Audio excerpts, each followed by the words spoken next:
Kohlberg ने अपनी अखलाकी नशोनुमा की 3 सतहें बयान की हैं और इन 3 सतहों को उसने आगे 2-2 मराहिल में तकसीम किया है, यानी 3 सतहों को 6 मराहिल में उसने तकसीम किया है कि 6 मदारिज का ज़िक्र करता है कि अखलाकी नशोनुमा के दौरान बच्चे इन मदारिज से गुज़रते हैं, यानी इन 6 मदारिज से गुज़रते हैं। और अखलाकी सतहें ये जो 3 उसने बताई हैं, सबसे पहली है क़ब्ल अखलाकी सतह।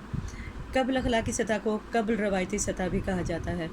और पहली सतह है ये। और पहली सतह पर अखलाकी इस्तदलाल की बुनियाद जो है वो जज़ा और सज़ा पर होती है, यानी वालिदैन ये कहते हैं कि ऐसा नहीं करो, बड़े ये कहते हैं कि ऐसा नहीं करो, बच्चा हमेशा यही सोचता है और वो उनके मुताबिक फ़ैसला करता है कि कहीं वालिदैन या अथॉरिटीज़ जो हैं वो नाराज़ ना हो जाएँ। यानी उस वक्त अखलाकी सतह का मेयार सिर्फ इतना होता है 4 से 10 साल तक। और इसके भी फिर आगे 2 मरहले हैं, यानी पहला मरहला और दूसरा मरहला। पहले मरहले में बच्चे में दूसरों को फॉलो करने वाला कि बड़े क्या कहते हैं वो वाला मदा ज़्यादा होता है, लेकिन 10 साल तक की उम्र तक तकरीबन वो लोगों के फ़ैसले देख कर कुछ बेहतर यानी फ़ैसले करने के काबिल हो चुका होता है। और दूसरा मरहला जो है इसमें रस्मी अखलाकी सतह है, 10 से 13 साल तक की उम्र का अरसा, जिसे हम लड़कपन का अरसा कहते हैं। अब इसको रवायती सतह भी कहा जा सकता है, रस्मी अखलाकी सतह या रवायती सतह।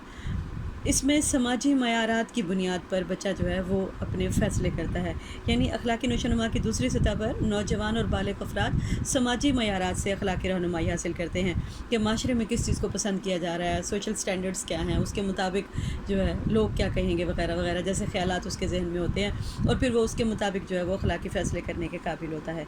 तीसरी जो लास्ट स्टेज है उसमें माबोद रवायती सतह इसको कहा जाता है, या फिर ख़ुद से तस्लीम करदा अखलाकियात की सतह, जो कि 13 साल से बालिग़ होने तक की उम्र तक जो है बच्चे इस तरह के फ़ैसले करने के काबिल होते हैं। और अखलाकी नशोनुमा की तीसरी और आखिरी सतह पर अखलाकी इस्तदलाल की बुनियाद ज़ाती अखलाकी ज़ाब्तों पर मबनी होती है, यानी ये तीसरी सतह पर कई लोग जो हैं वो आफाकी असूलों की बात करते हैं और इंसाफ, मोहब्बत और मसावात जैसे मुजर्रद असूलों पर यकीन रखते हैं और वो ये इस्तदलाल कर सकते हैं कि फ़र्द को यानी किस तरह की जो है वो थिंकिंग अपनानी चाहिए और क्या डिसीजन लेना चाहिए। जैसे हेन्स का मैंने वाक़या आपको बताया, तो हेन्स को दवा चुरा लेनी चाहिए थी, यानी अब तीसरी सतह ये होती है कि यहाँ फ़र्द ख़ुद से यानी कायम करदा जो उसके अखलाकी मयार है उसके मुताबिक फ़ैसला करता है। और हो सकता है कि फ़र्द ये फ़ैसला करे कि इंसानी ज़िंदगी का तहफ़्फ़ुज़ है वो हर चीज़ पर मुक़द्दम है, इंसानी ज़िंदगी सबसे ज़्यादा अहम है, तो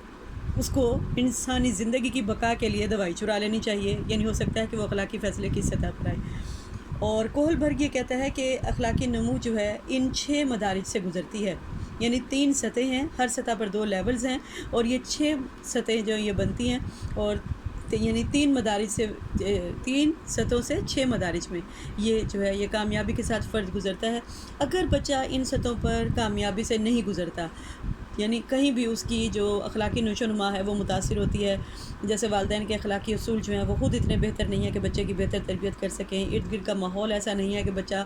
अखलाकी तौर पे रिफ़ाइंड हो जाए और वो इन फ़ैसलों के काबिल हो, तो अगर वो इन सतहों से कामयाबी से नहीं गुज़रता तो फिर कभी भी उसके अखलाकी उसूल नशोनुमा नहीं पाते हैं, यानी उसको फिर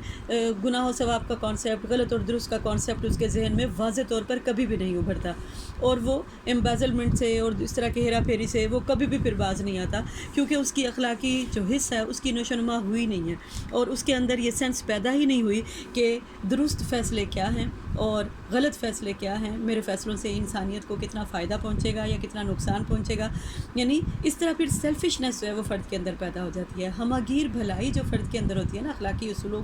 की जो उसके अंदर एक नशोनुमा या तरबियत होती है वो फिर कभी नहीं हो पाती। लेकिन अगर वालिदैन के ख़ुद बहुत अच्छे अखलाकी उसूल हो, घर का माहौल जो है वो उसमें गुनाह और सवाब का कॉन्सेप्ट, जज़ा और सज़ा का कॉन्सेप्ट जो है वो बच्चों को दिया जाए और बच्चों को अच्छे अखलाकी उसूल सिखाए जाएँ, तो फिर इस अखलाकी नशोनुमा का जो सारी सतहें हैं बच्चा कामयाबी से उससे गुज़रता है और आला अखलाकी नशोनुमा जो है वो उसकी बनती है। क्योंकि हम ये जानते हैं कि अखलाकी नशोनुमा का जो इन्हिसार है वो बच्चे की तरबियत, उसके किरदार और साथ ही साथ उसकी कॉग्निशन, यानी जैसे जैसे उसकी कॉग्निशन डेवलप होती जाएगी तो वैसे वैसे उसके अंदर अखलाकी उसूल जो है उसकी शख्सियत बनती जाएगी और अखलाकी उसूल भी ज़्यादा जो है उसके अंदर पनपते चले जाएंगे। लेकिन अगर यही कॉग्निशन ही उसकी शुरू में मसख कर दी जाए, उसको अच्छे अखलाकी उसूल ना दिए जाएँ, अच्छे अखलाकी नमूना जात ना उसके लिए पेश किए जाएँ, तो फिर फ़र्द जो है वो कभी भी इन सतहों से कामयाबी से नहीं गुज़र पाता।